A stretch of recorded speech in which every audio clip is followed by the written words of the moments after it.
두드림 청년부 샬롬. 지난주에 우리가 인내의 열매에 대해서 함께 나누어 보았습니다. 인내의 열매는 어떤 상황에서도 우리가 계속해서 참는 것, 그리고 다른 사람의 잘못을 관용하는 마음과 성품, 복음 앞에서 우리가 겪게 되는 박해와 시련을 참고 견디는 마음, 이것이 인내라고 우리가 함께 나눴습니다. 그리고 내가 많이 참아서 맺어지는 열매가 아니라 성령이 가득해서 맺혀지는 열매가 바로 인내의 열매이다 라고 함께 나눴습니다. 여기서 중요한 것은 단순히 인내하는 사람에게, 단순히 참는 사람에게 성령의 열매가 맺혀지는 것이 아니라 성령이 가득한 사람에게 성령의 열매 중에 하나인 인내의 열매가 맺혀지게 된다는 것이었습니다.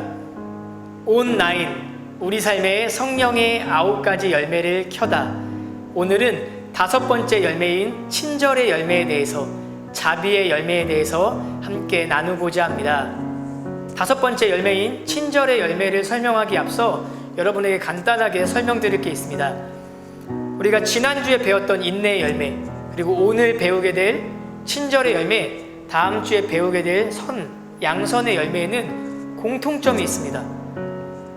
바로 이웃과 관련되어 있다는 공통점이 있습니다.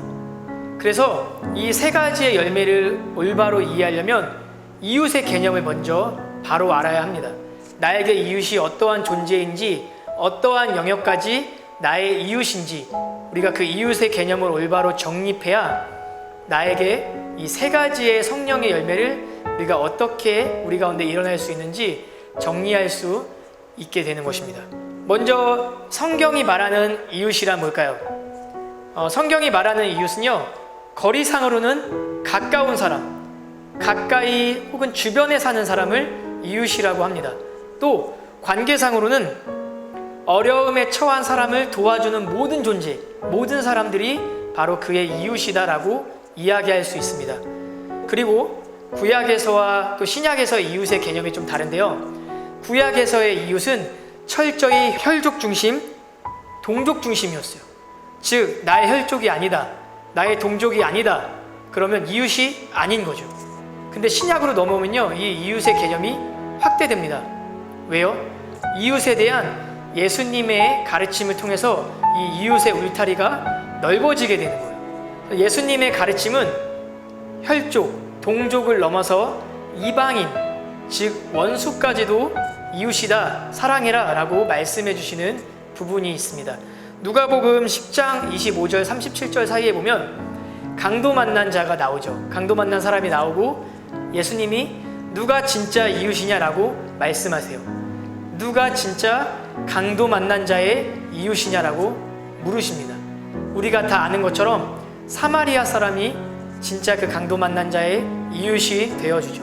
강도의 이웃이 누구냐라고 묻지 않으셨어요.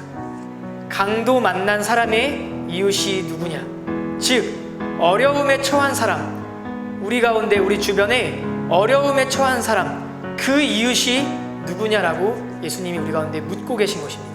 이 이웃의 개념을 올바로 정리해야 우리 열매 5, 친절의 열매에 대해서 이야기할 수 있을 것 같습니다.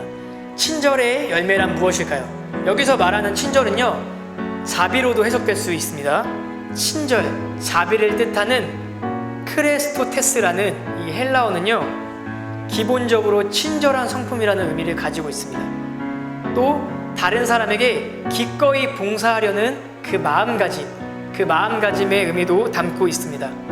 하나님이 우리에게 행하신 것처럼 사람들에게 친절과 간용을 베푸는 자세, 하나님이 우리에게 친절하셨고 하나님이 우리에게 그 용서를 베푸셨던 그 마음, 그 자세처럼 우리도 그러한 자세를 가지고 있어야 한다. 바로 그게 친절인 것입니다. 더 나아가 친절은 다른 사람의 필요에 먼저 반응하는 것입니다.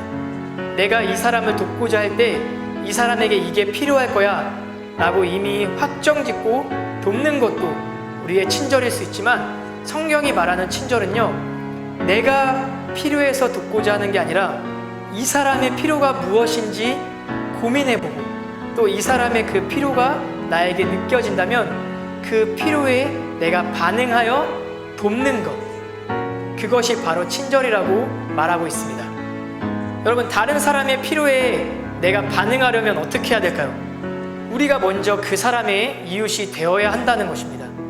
이웃이 돼야 관심이 가고, 관심이 가야 그 상대방의 필요성을 볼 수 있게 되죠. 그래서 우리가 하나님이 말씀하신 이 성령의 열매인 친절의 열매를 우리가 맺고, 우리가 그들 가운데 이 친절의 열매 가운데 나아가기 위해서는 상대방이 먼저 나에게 이웃이 되어야 하고요.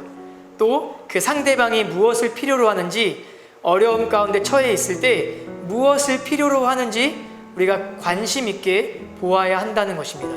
또 우리가 관심 있게 볼 때 성령께서 우리 가운데 어떻게 도와야 할지 지혜로, 또 어떻게 도와야 할지 마음으로 우리 가운데 알려주신다는 것입니다. 우리 삶에 친절의 열매를 온하다. 친절의 열매 역시 노력의 열매가 아니라 성령이 가득한 사람에게 맺혀지는 열매입니다.